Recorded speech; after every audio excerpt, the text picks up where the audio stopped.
ಕೆನಡಾದಲ್ಲಿ ಕನ್ನಡಿಗನ ಭೀಕರ ಹತ್ಯೆ. ನೆಲಮಂಗಲ ತಾಲೂಕ್ ತಾಂಬಗೊಂಡ ಗ್ರಾಮದ ನಿವಾಸಿ ಚಂದನ್ ಕುಮಾರ್ ಅವರು ಕೆನಡಾದಲ್ಲಿ ಕಾರಿನಲ್ಲಿ ತೆರಳುತ್ತಿದ್ದ ವೇಳೆ ಗುಂಡಿನ ದಾಳಿಗೆ ಬಲಿಯಾದ ಘಟನೆ ಭಾರೀ ಶೋಕವನ್ನುಂಟು ಮಾಡಿದೆ. ಅಕಾಲಿಕವಾಗಿ ಜೀವ ಕಳೆದುಕೊಂಡ ಚಂದನ್ ಕುಮಾರ್ ಅವರ ನಿಧನ ಸುದ್ದಿ ಕೇಳಿ ಇಡೀ ಗ್ರಾಮವೇ ಮೌನಕ್ಕೆ ಶರಣಾಗಿದೆ.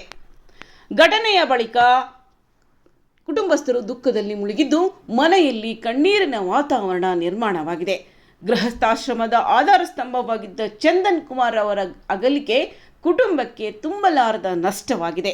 ಈ ದುಃಖದ ಸಂದರ್ಭದಲ್ಲಿ ಗೃಹ ಸಚಿವರಾದ ಜಿ ಪರಮೇಶ್ವರ್ ಅವರು ಮೃತರ ಕುಟುಂಬಕ್ಕೆ ಭೇಟಿ ನೀಡಿ ಸಾಂತ್ವನೆಯ ಮಾತುಗಳನ್ನು ಹೇಳಿದರು.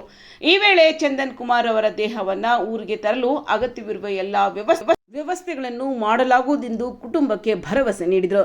ಜೊತೆಗೆ ಸರ್ಕಾರದಿಂದ ಸಾಧ್ಯವಿರುವ ಎಲ್ಲ ರೀತಿಯ ನೆರವು ನೀಡಲಾಗುವುದು ಎಂದು ತಿಳಿಸಿ ಕುಟುಂಬದವರಿಗೆ ಧೈರ್ಯ ತುಂಬಿದರು.